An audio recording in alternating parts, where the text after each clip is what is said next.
Hello, welcome to Lemon Studios, where we talk anything and everything entertainment. I'm, of course, Lemon himself, Zeke Lemon, and that is Crash over there. And this is my review for Disney Pixar's Elemental. But before we get into that, let's get the house clean out of the way, shall we? I'm going to need you to hit the subscribe button. I'm going to need you to leave a like on this video, and also comment below, let me know your thoughts of Elemental. I'll greatly appreciate that. Now, let's get into the review, shall we? I was excited to see this one nonetheless, because simply, Pixar really has not had a bad day at the office. Besides, I think I've liked every single Pixar movie, in all honesty. But I was really excited about this because it was an original. It was an original that was coming out into theaters. The last one was Lightyear, which was, it was a fine movie. Again, Pixar can't make a bad movie, but it wasn't, like that true Pixar magic. And all the other ones that would have that Pixar magic were on Disney Plus, like Soul and Turning Red. Granted, different times back then, not for Turning Red. and Luca, I believe, were also released on Disney Plus. But Soul and Luca, we give a little bit of pass to because it was during the pandemic. Turning Red had no business being on Disney Plus. It should have been in theaters. Pixar deserves to be on the big screen, is basically what I'm trying to say. And Elemental is no different from it, from the visuals, the story, the voice acting. It just screams theater movie, and this is where you should see the movie, is on the big screen. And I gotta tell you guys,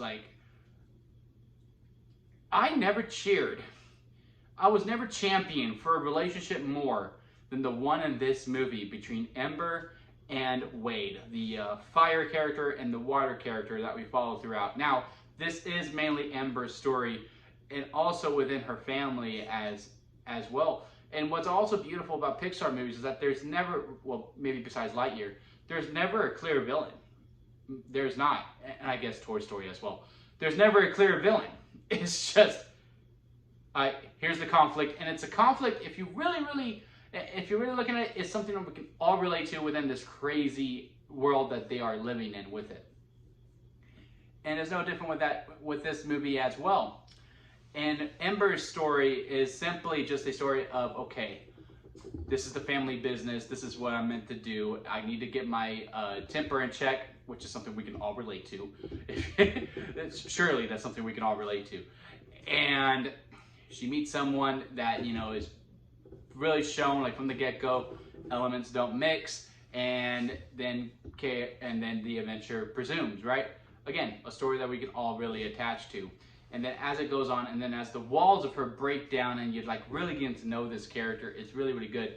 And Wade is just this great compass of breaking down those walls. And he's just, so vulnerable, knows his feelings so well. When he feels something, he cries, and he cries a lot. I was like, huh, it's my mother. And then, because my mom, when she feels something, and, she makes it let it be known.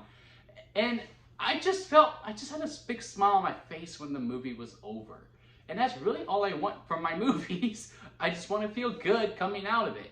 Sure, every once in a while, I want to feel trauma and be like, oh man, I went through some emotions in that movie. But for the most part, I just want to have a good time. I want to have a warm, fuzzy feeling in my tum-tum right when I walk out of that theater and go, you know what? Life is worth living. And I truly did feel that as I was coming out of this. I said that in my out of the theater reaction. When I came out of that movie, my first thought was, life is worth living. I just had that feeling with it.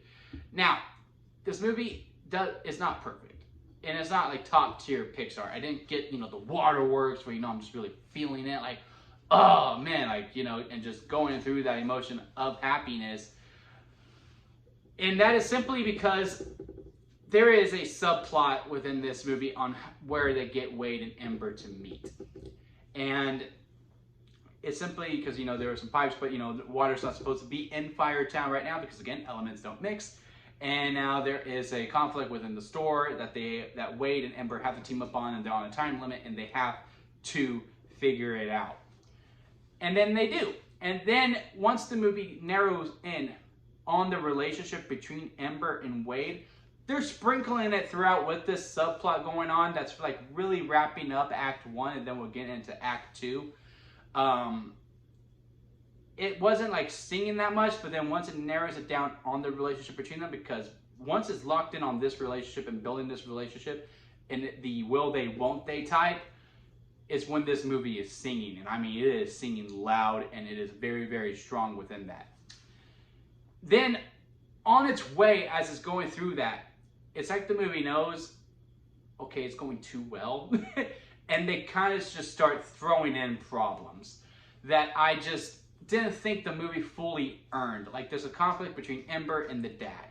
And you understand why Ember thinks the way that she does, but you also, because, you know, as a viewer, you're a god, right? And you can overall see everything, and you can understand where everyone's emotions coming from.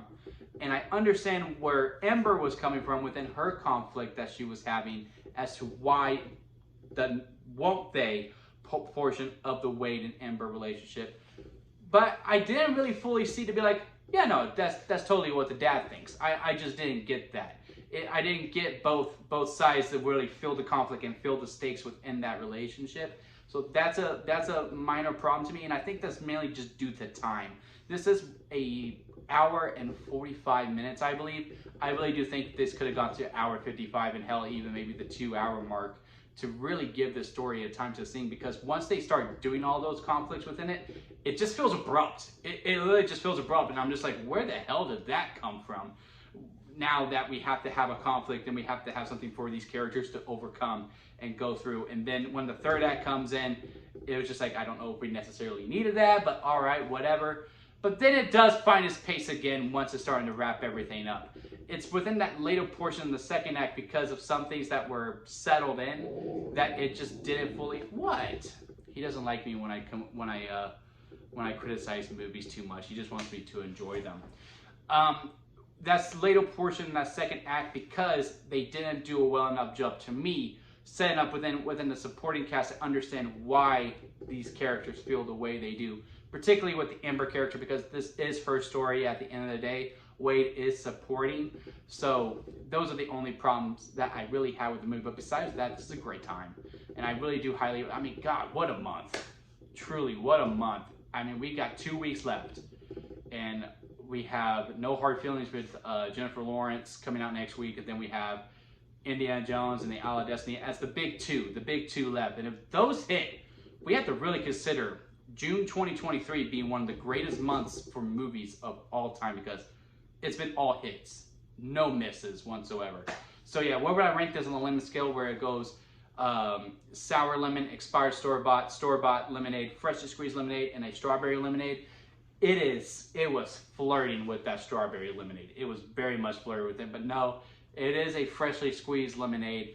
This is, I don't know if it's my number 2, but it is in the top. It's in the top half of the top 10 movies of the year so far for me. It's just, man, I just need a little bit more seasoning when it comes to the relationship between the dad and the daughter to really understand Ember's overall conflict. It's the only thing that was really hurting it. And I really do think 10 more minutes, hell, maybe even 15 more minutes, just to give it that 2-hour mark, would really, really make this movie sing. But yeah, definitely head out to the theaters to go see Elemental. You will not regret it. Great date movie, honestly. Very, very great date movie. And until next time, guys, I'll see you here at Lemon Studios.